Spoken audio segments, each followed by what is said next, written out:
Mikaya quedó atrapado bajo la cascada. La fuerza del agua me aplastaba contra la embarcación, la cabeza sumergida bajo 3 metros de corriente. No podía soltarme, no podía respirar. Intenté luchar, pero mis pulmones ardían, pidiendo aire que no había. Sentí que mi cuerpo se rendía, y entonces algo extraño sucedió.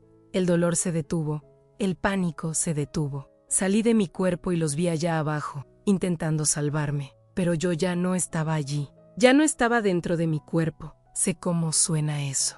Sé que parece imposible, delirante, cosa de alguien que se golpeó la cabeza y alucinó por falta de oxígeno. Yo misma, como médica, habría pensado eso si alguien me lo contara, pero yo estaba allí, consciente, completamente consciente. De repente, el dolor se detuvo, la desesperación se detuvo, la quemazón en los pulmones, la presión aplastante del agua, el pánico de saber que estaba muriendo. Todo eso simplemente desapareció, y lo que vino en su lugar fue una paz que nunca había sentido en toda mi vida. Una paz profunda explotó, como si finalmente hubiera llegado a casa después de un largo, muy largo viaje.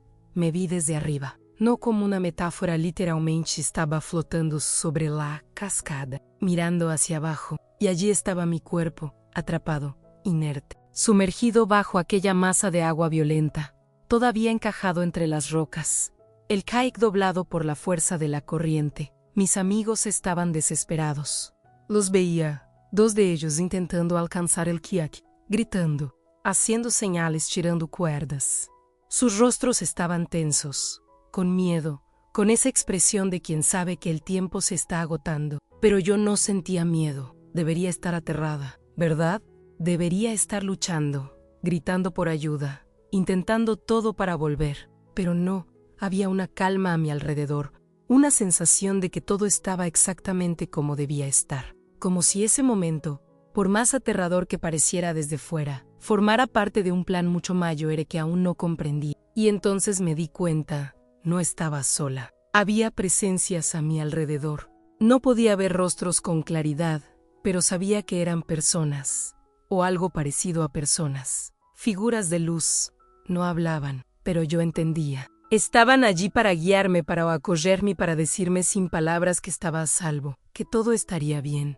Miré de nuevo hacia mi cuerpo allá abajo. Los segundos pasaban, mis amigos seguían luchando, y una parte de mí, pequeña y distante, se preguntaba, ¿voy a volver? ¿O es aquí donde todo termina? Pero la respuesta no llegó en ese momento, porque algo estaba a punto de suceder. Algo que cambiaría todo lo que yo creía saber sobre la vida, sobre la muerte, y sobre lo que viene después.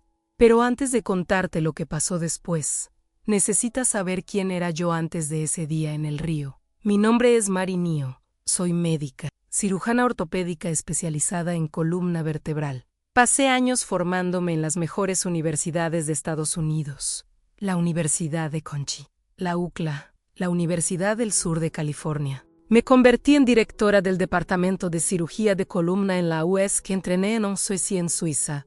Mi vida era eso, estudio, precisión, ciencia, control. Yo no era una mística. No era alguien que buscaba experiencias espirituales o que pasaba horas meditando esperando visiones del más allá. Era una mujer práctica, racional, alguien que creía en lo que podía ver, tocar, medir. Sí, era cristiana. Había crecido en la fe. Iba a la iglesia, creía en Dios, pero era una fe tibia, cómoda. Nunca esperé que Dios se manifestara de forma tangible en mí. Para mí, la fe era algo cultural, algo que te daba un marco moral, pero no algo que irrumpiera en tu realidad de forma dramática. Tenía 4 hijos, un marido, una casa en Jackson Hole, Wyoming, una clínica ortopédica exitosa. Los fines de semana, mi familia y yo practicábamos deportes extremos: esquí, montañismo, kayak en aguas bravas. Me gustaba el riesgo controlado, la adrenalina medida. Yo era buena en eso. Había descendido ríos difíciles antes. Sabía lo que hacía. Mi vida estaba bajo control, o eso creía. Porque en enero de 1999, cuando decidí viajar con mi esposo y un grupo de amigos al sur de Chile para descender el río Fui, yo no tenía idea de que estaba a punto de enfrentarme a algo que ninguna formación médica, ningún entrenamiento deportivo, ninguna preparación racional podría explicar. Yo era Mary Neal, la doctora que confiaba en la ciencia, la madre que protegía a sus hijos, la aventurera que dominaba las correderas. Pero en ese río, en esa cascada, en esos minutos bajo el agua, yo dejaría de ser solo eso, y me convertiría en alguien que vio lo que hay del otro lado. La verdad es que yo vivía en piloto automático. Despertaba, operaba columnas vertebrales, cuidaba a mis hijos, entrenaba para la próxima aventura, y volvía a empezar. Todo era rutina, todo era seguro, todo estaba bajo mi control.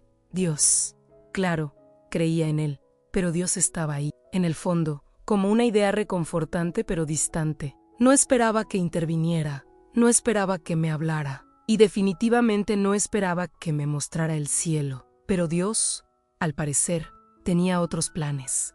Enero de 1999, verano en el hemisferio sur. Mi esposo y yo, junto con un grupo de amigos experimentados en kayak, decidimos viajar al sur de Chile. El destino, el río Fu, en la región de los ríos.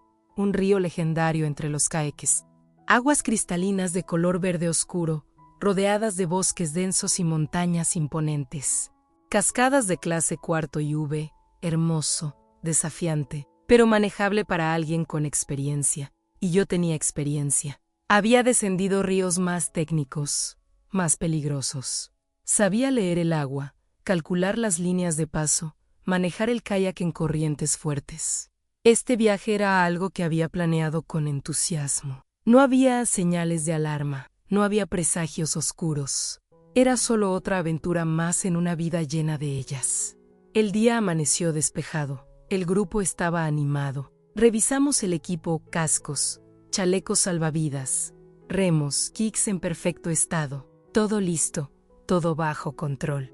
Nos metimos al río con confianza. El agua estaba fría, pero no insoportable. El sonido de las correderas era ensordecedor, ese rugido constante que te hace sentir pequeño frente a la fuerza de la naturaleza. Descendimos varios tramos sin problemas.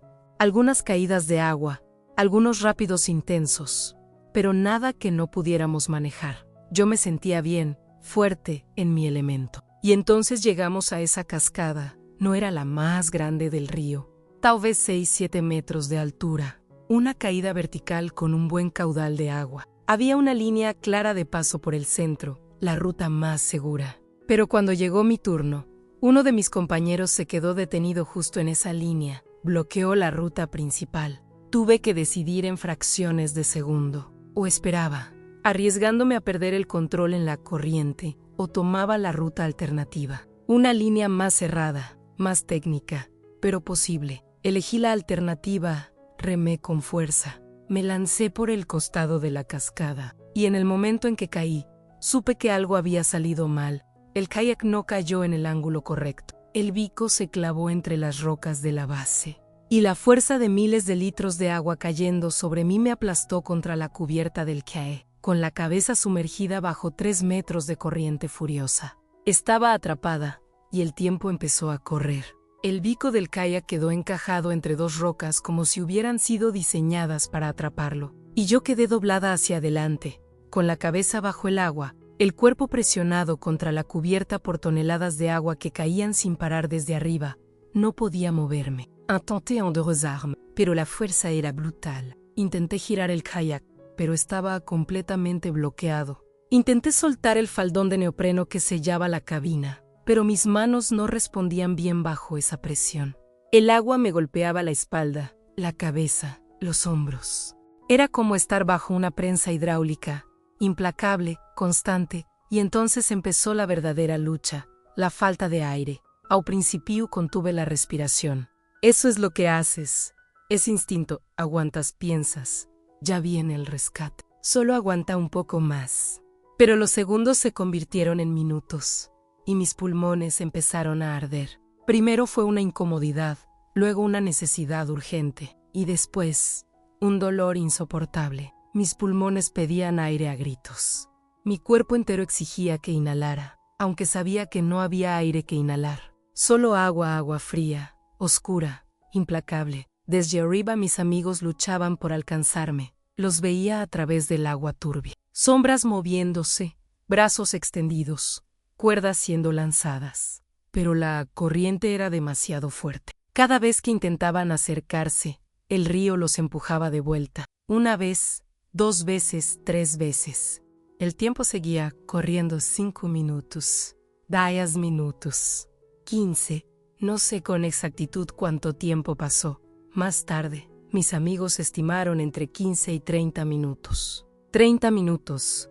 Como médica, yo sabía lo que eso significaba. El cerebro humano no sobrevive más de 4 o 5 minutos sin oxígeno. Después de eso, comienza el daño irreversible, muerte cerebral. Y si por algún milagro sobrevives, quedas en estado vegetativo. Pero en ese momento yo no estaba pensando en estadísticas médicas. Estaba pensando en mis hijos. Pensaba, no puedo morir aquí. Ellos me necesitan. ¿Quién va a cuidarlos? ¿Quién va a estar ahí cuando me necesiten? Y esa idea me dio fuerzas para seguir luchando. Tiré de nuevo del kayak. Empujé con las piernas. Retorcí el cuerpo intentando liberarme, pero nada funcionaba. Y entonces, mis pulmones ya no pudieron más. El reflejo de inhalar fue más fuerte que mi voluntad. Y inhalé. Agua fría llenó mis pulmones. Fue como un fuego helado expandiéndose por dentro. Tosí bajo el agua, lo que solo hizo que entrara más. Mi cuerpo entró en pánico total, convulsiones, espasmos. Cada célula de mi cuerpo luchaba por sobrevivir. Y entonces, algo cambió. La lucha se detuvo, el dolor se detuvo, el pánico se detuvo. Fue como si alguien hubiera apagado un interruptor. De repente, ya no me importaba, ya no tenía miedo, mi cuerpo simplemente se hingió.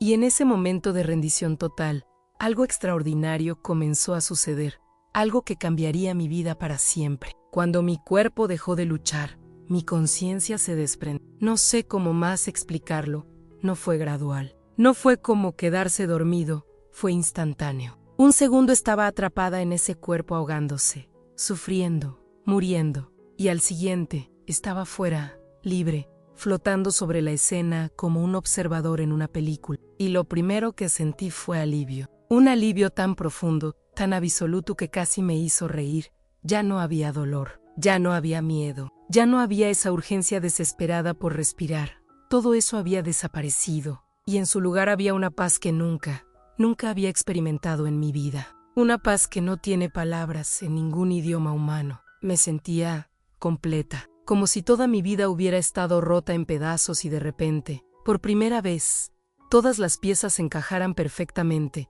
y entonces miré hacia abajo, vi mi cuerpo. Allí estaba, todavía atrapado bajo el agua, todavía doblado contra el kayak, completamente inerte. No se movía, no luchaba. Simplemente estaba ahí, como un objeto más entre las rocas. Y lo extraño es que no sentí apego por él. No pensé, ese soy yo.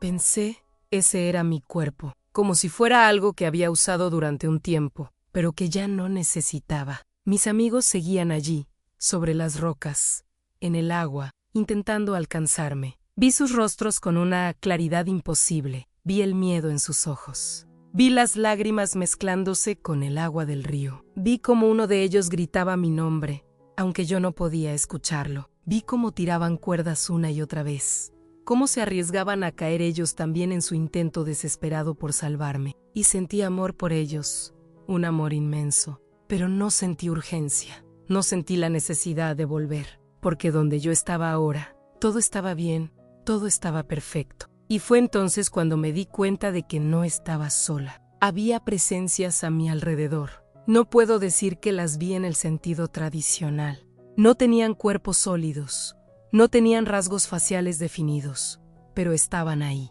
tan reales como cualquier persona que haya conocido en mi vida. Tal vez más reales. Eran seres de luz, figuras humanas pero hechas de algo más que materia, algo luminoso, cálido, amor puro. Y aunque no hablaban con palabras, yo entendía todo lo que me comunicaban. Era como si sus pensamientos fluyeran directamente hacia mí, sin necesidad de lenguaje. Me decían, sin decir, estás a salvo, todo está bien. No tienes que temer nada, y yo les creí. Completamente uno de ellos se acercó más. Y en ese acercamiento sentí un reconocimiento, como si lo conociera desde siempre, como si hubiera estado esperando. Extendió algo parecido a una mano, y aunque no me tocó físicamente, Sentí su presencia envolviéndome, sosteniéndome, guiándome. Y entonces, delante de mí, se abrió algo. No era una puerta, no era un túnel, era un camino, una especie de pasaje hecho de luz. Y del otro lado venía una sensación tan poderosa de amor, de belleza, de hogar, que cada fibra de mi ser quería ir hacia allí. Miré una última vez hacia abajo. Vi mi cuerpo todavía atrapado. Vi a mis amigos todavía luchando. Y pensé, ya no hay nada que yo pueda hacer ahí. Ya no soy parte de eso. Y entonces empecé a caminar hacia la luz. No, no es la palabra correcta. No caminé, me moví. Me dejé levar. Como si una corriente de amor puro me llevara exactamente hacia donde yo necesitaba estar. Y con cada paso, con cada instante que avanzaba, algo dentro de mí se expandía. Una comprensión, un conocimiento, una certeza absoluta de que esto que estaba viviendo ahora, era más real que cualquier cosa que hubiera experimentado en la tierra. Estaba yendo a casa y no tenía miedo. Los seres de luz me acompañaban mientras avanzaba por ese camino. Y con cada paso, la luz se volvía más intensa, más hermosa, más viva. No era solo luz física. Era amor, era paz. Era todo lo bueno que alguna vez había imaginado, multiplicado por 1000. Y entonces llegué, no sé cómo describirlo. No hay palabras para esto. Era un lugar, pero no era un lugar físico. Era una realidad diferente. Todo allí era luz, pero no una luz que lastimara los ojos. Era una luz que te llenaba, que chisaunaba o que te hacía sentir completamente conocido y completamente amado al mismo tiempo. Y en el centro de todo eso, había una presencia. No vi un rostro, no vi una forma humana, clara, pero supe, con una certeza absoluta, que era el Cristo Jesús, el que había leído en la Biblia toda mi vida, pero al que nunca había conocido realmente. Y ahora estaba ahí, conmigo, sosteniéndome. Durante después de esto, me costó hablar de esta parte. Pensaba, ¿quién soy yo para decir que estuve con Jesús? Eso suena tan presuntuoso, tan arrogante, pero la verdad es la verdad, y la verdad es que Él estaba allí, y me recibió como si hubiera estado esperándome toda mi vida. Sentí que me abrazaba, no físicamente, pero de una manera más real que cualquier abrazo físico. Sentí que me conocía por completo. Cada pensamiento que había tenido, cada error que había cometido, cada momento de mi vida, y aún así, me amaba, sin condiciones, sin juicio. Solo amor puro. Y entonces comenzó algo que solo puedo describir como una revisión de mi vida. No fue como ver una película. Fue más profundo que eso. Fue experimentar mi vida de nuevo, pero esta vez no solo desde mi perspectiva. Vi el impacto que mis acciones habían tenido en otros. Vi las veces que había herido a alguien, incluso sin darme cuenta. Vi las veces que había ayudado a alguien, incluso en pequeñas formas que yo había olvidado. Vi cómo cada decisión, cada palabra o cada pensamiento había creado ondas que se extendían mucho más allá de lo que yo podía imaginar. Y no era un juicio. No era Dios señalándome con el dedo y diciéndome, mira todo lo que hiciste mal. Era más como comprensión. Era ver la verdad completa de mi vida, sin los filtros del ego, sin las justificaciones, sin las excusas. Y en esa verdad había tanto dolor como belleza. Vi mi carrera médica, vi las vidas que había ayudado a salvar, las cirugías exitosas, los pacientes que habían vuelto a caminar gracias a mi trabajo, y eso era hermoso. Pero también vi las veces que había estado tan enfocada en mi éxito, en mi reputación, en mi cajera o que había descuidado lo que realmente importaba. Mi familia, mis hijos, mi esposo. Vi a mis hijos. Los 4, sus rostros, sonrisas. Y sentí una oleada de amor tan intensa que pensé que me rompería. Y entonces vino la parte más difícil. Me mostraron algo sobre el futuro. No todo, solo una parte. Y esa parte me destrozó. Me dijeron que mi hijo mayor, mi Weli, moriría joven, que tendría una vida corta, pero significativa, que su tiempo en la tierra sería limitado, pero que su propósito sería cumplido. Y yo no quería escucharlo. Grité sin voz. No puedo aceptar eso. No quiero saber eso. ¿Por qué me muestran esto? ¿Por qué no pueden simplemente cambiarlo? Pero la respuesta que recibí fue clara aunque dolorosa. Todo forma parte de un plan mayor, incluso esto, incluso el sufrimiento. Hay cosas que no puedes entender ahora, pero algún día lo harás. Y aunque cada parte de mí, Cada fibra maternal de mi ser quería rechazar esa información. Una parte más profunda, más sabia, la aceptó, porque en ese lugar, en esa presencia, era imposible no confiar. Era imposible no creer que, aunque no lo entendiera, había un propósito en todo. Me mostraron más cosas. Me hablaron sobre la unidad de todas las cosas, sobre cómo cada alma está conectada, sobre cómo la vida en la tierra es solo una pequeña parte de una existencia mucho más grande, sobre cómo el amor es lo único que realmente importa, lo único que trasciende la muerte, lo único que llevamos con nosotros cuando dejamos este mundo. Y me dijeron algo más, algo que cambiaría todo. Me dijeron, tu trabajo en la tierra aún no ha terminado, tienes que volver. Y yo, por primera vez desde que había llegado allí, sentí resistencia, porque no quería volver. Quería quedarme allí, en ese lugar de paz perfecta, de amor absoluto, de ausencia total de dolor. ¿Por qué querría volver a un cuerpo roto, a un mundo lleno de sufrimiento, a una vida donde tendría que ver morir a mi hijo? Pero la respuesta fue firme. Todavía tienes una misión. Todavía hay personas que necesitan lo que solo tú puedes dar. Y algún día, cuando tu trabajo esté completo, volverás aquí. Pero ahora no. Ahora tienes que regresar. Y aunque cada parte de mí quería negarse, supe que no tenía opción. Y aunque cada parte de mí quería negarse, una parte más profunda aceptó. Tenía que volver. No quería volver. Esa es la verdad. Y sé que suena terrible. Sé que como madre, como esposa, como médica, se supone que debería haber querido regresar desesperadamente a mi vida o mi familia, a todo lo que había dejado atrás. Pero la verdad es que en ese lugar, en esa presencia de amor absoluto, yo me sentía completa por primera vez en mi vida. Me sentía en casa. Toda mi vida había sido una búsqueda. Había buscado éxito en mi carrera. Había buscado satisfacción en mis logros. Había buscado plenitud en mi familia. Y todo eso era bueno. Todo eso tenía valor. Pero nada, absolutamente nada, se comparaba con lo que estaba sintiendo ahora. Era como si toda mi vida hubiera estado viviendo en una habitación oscura, y de repente alguien hubiera encendido todas las luces. Y ahora que las luces estaban encendidas, ¿cómo podía querer volver a la oscuridad? Pero la respuesta que recibí fue clara: tu trabajo no ha terminado, tienes que volver. Tienes que cuidar de tu familia, tienes que contar lo que has visto. Tienes que ayudar a otros a entender que la muerte no es el final. Pregunté sin palabras, pero con todo mi ser. ¿Pero por qué yo? ¿Por qué tengo que ser yo quien vuelva? ¿Por qué tengo que volver a sentir dolor? A vivir con la carga de saber que mi hijo morirá, a enfrentarme a un mundo que probablemente no me creerá. Y la respuesta fue: porque tú aceptaste esta misión antes de nacer. Porque tu vida tiene un propósito específico. Y porque hay personas que solo podrán escuchar este mensaje si viene de ti.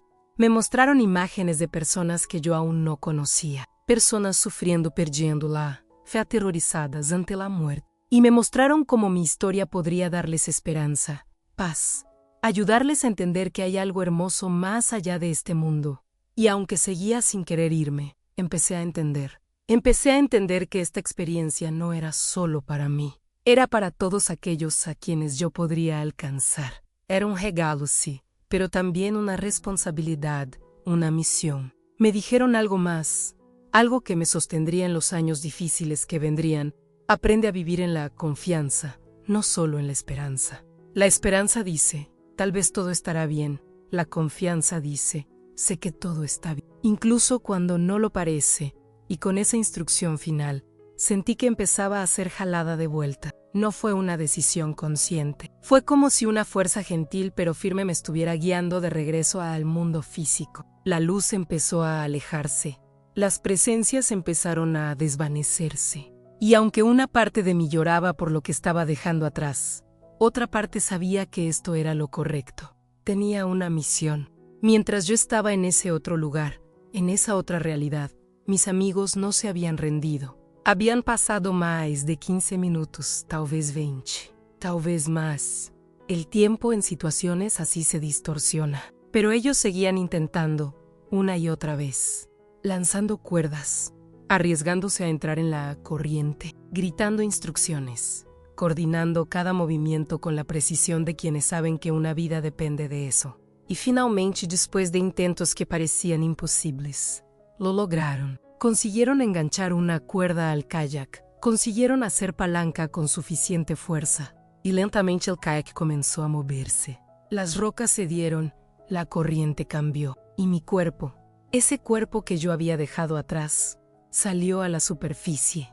Me sacaron del agua, me pusieron sobre las rocas, y vieron lo que ya sabían. Yo estaba muerta, no había pulso, no había respiración, los labios azules, la piel pálida o los ojos cerrados. Un UGL un médico también, verificó mis signos vitales y negó con la cabeza: demasiado tiempo, demasiado daño, imposible. Pero aún así, comenzaron la reanimación cardiopulmonar, compresiones en el pecho, respiración boca a boca. 1, 2, 3, 4, sigue, no te detengas. Aunque parezca inútil, aunque todo indique que es demasiado tarde, sigue. Y entonces, algo cambió. Yo volví. Fue como ser arrancada de un sueño hermoso y lanzada de regreso a una pesadilla. De repente estaba de nuevo dentro de ese cuerpo, y todo dolía, todo ardía. Mis pulmones estaban llenos de agua, mi garganta estaba en llamas.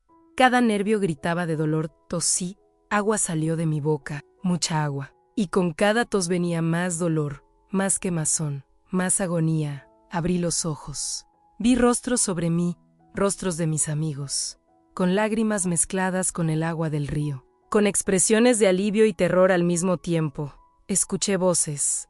Está viva. Dios mío, está viva. Pero yo no me sentía viva. Me sentía destruida, rota. Como si me hubieran arrancado de un lugar de paz perfecta y me hubieran lanzado de vuelta al infierno. Me estabilizaron lo mejor que pudieron allí, en medio de la naturaleza. Me envolvieron en mantas.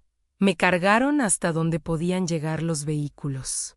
Me llevaron al hospital más cercano, y cuando los médicos me examinaron, cuando vieron el tiempo que había estado sin oxígeno, cuando revisaron mis signos neurológicos, todos dijeron lo mismo: esto es imposible, 15 a 30 minutos bajo el agua, sin oxígeno. El cerebro humano no sobrevive eso. E se sobrevive queda da ado permanentemente. Pérdida de memoria e incapacidade motora. Daño cognitivo severo. Pero yo no tenía nada de eso. Estaba consciente, coherente. Podía recordar todo, hablar, mover cada parte de mi cuerpo. Tenía lesiones físicas. Sí, costillas lastimadas, pulmones dañados, músculos desgajados.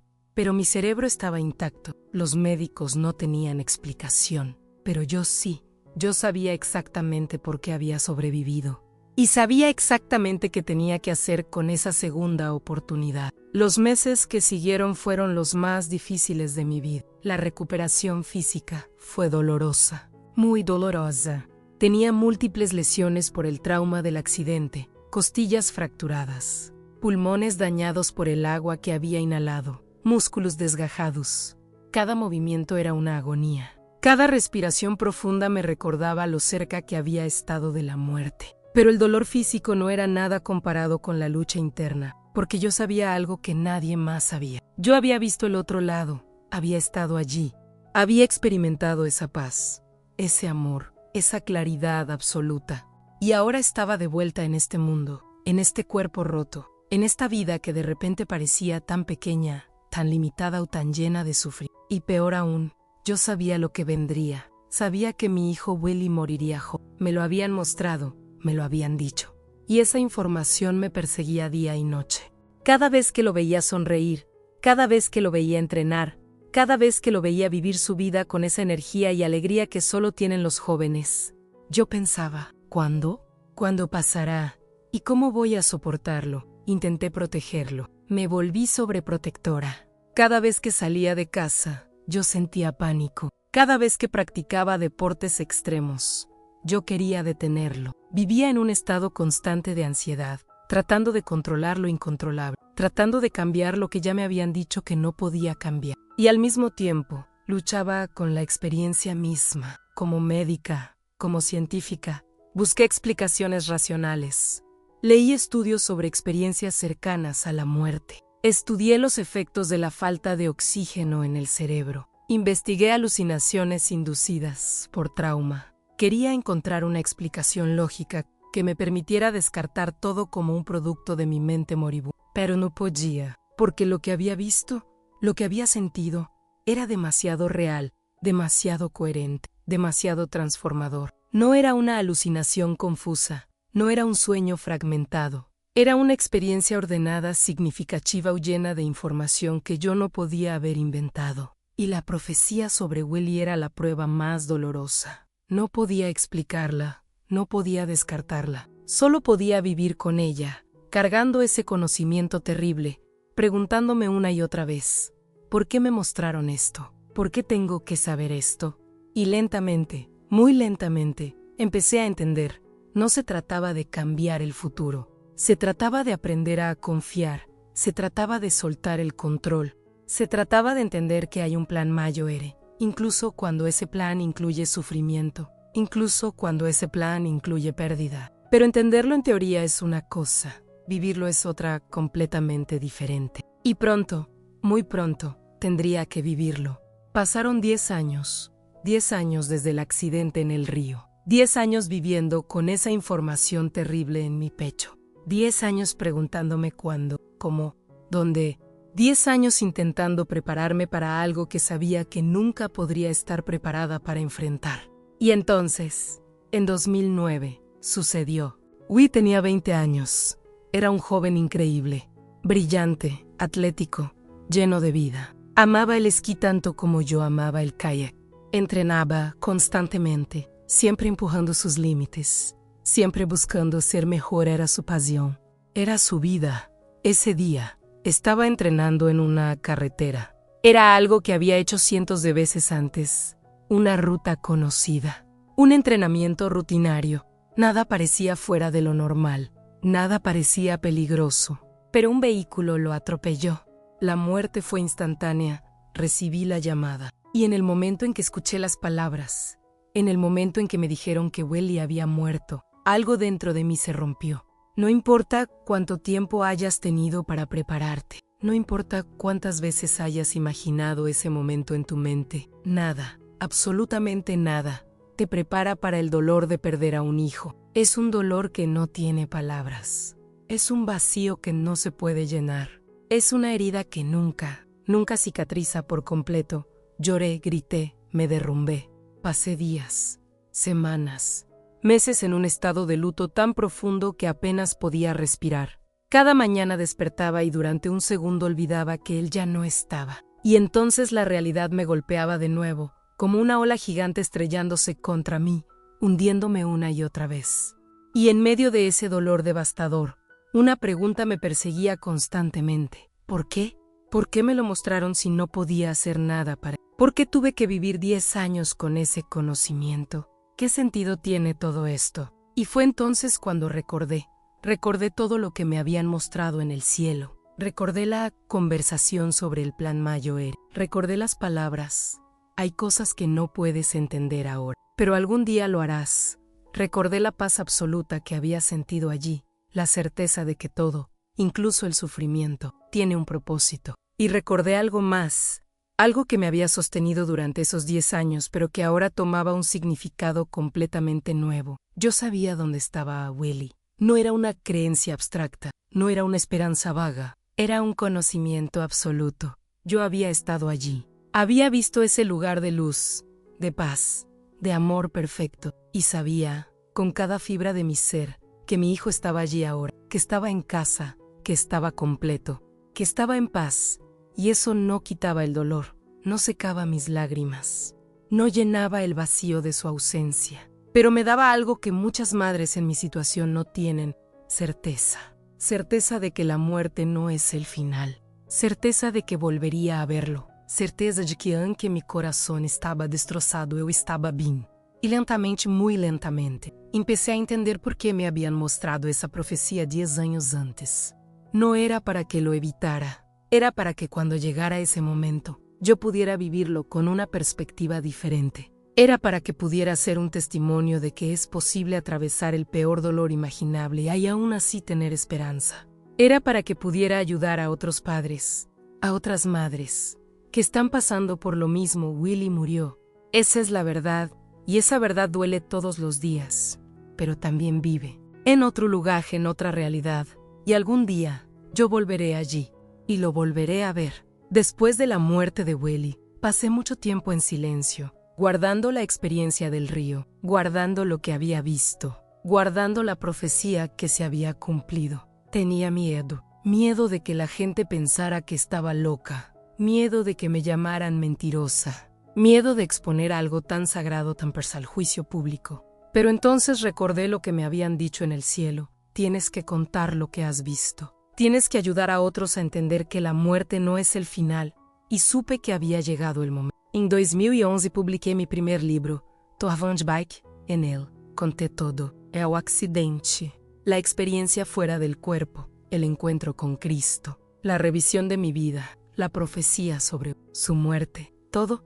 No sabía cómo iba a ser recibido. Parte de mí esperaba rechazo, burlas, descalificaciones. Pero lo que sucedió fue algo completamente diferente. El libro se convirtió en un bestseller. Millones de personas lo leyeron. Y empecé a recibir cartas, cientos de cartas, miles de cartas, de personas que habían perdido a seres queridos, de personas que tenían miedo de morir, de personas que estaban enfermas terminales y necesitaban esperanza, de personas que simplemente querían saber: ¿hay algo más allá de esto? Y yo podía responderles con certeza: sí, hay algo más. Y es hermoso. Empecé a dar conferencias.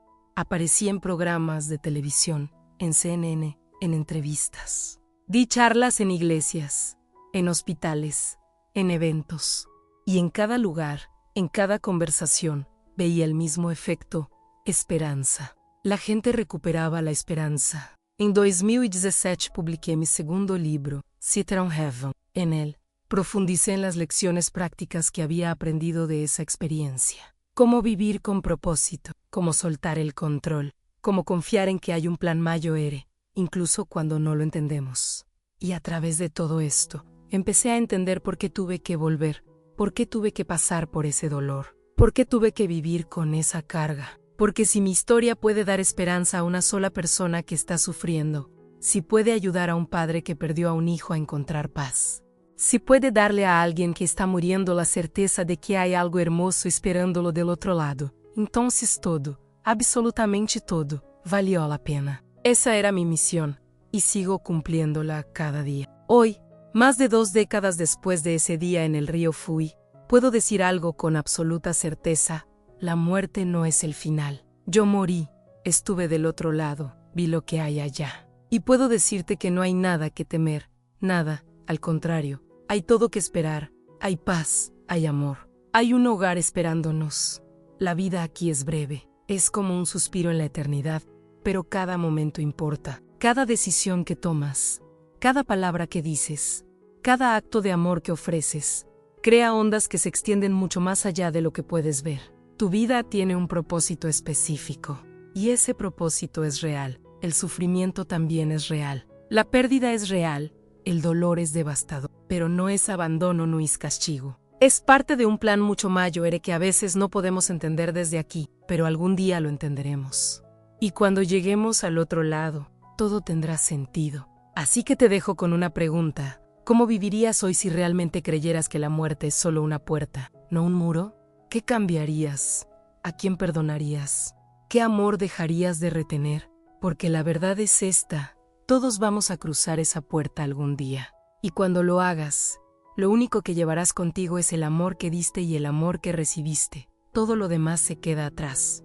Hoy, más de 2 décadas después de ese día en el río Fui, puedo decir algo con absoluta certeza: la muerte no es el final. Yo morí, estuve del otro lado, vi lo que hay allá. Y puedo decirte que no hay nada que temer. Al contrario, hay paz. Hey, amor, hay un hogar esperándonos. La vida aquí es breve, pero cada momento importa. Cada decisión, cada palabra, cada acto de amor crea ondas que se extienden mucho más allá de lo que puedes ver. Tu vida tiene un propósito específico, y ese propósito es real. El sufrimiento también es real. La pérdida es devastadora, pero no es abandono. Es parte de un plan mucho mayor que a veces no podemos entender desde aquí, pero algún día lo entenderemos. Así que te dejo con una pregunta. ¿Cómo vivirías hoy si realmente creyeras que la muerte es solo una puerta, no un muro? ¿Qué cambiarías? ¿A quién perdonarías? ¿Qué amor dejarías de retener? Porque todos vamos a cruzar esa puerta algún día, y cuando lo hagas, lo único que llevarás contigo es el amor que diste y el amor que recibiste. Todo lo demás se queda atrás.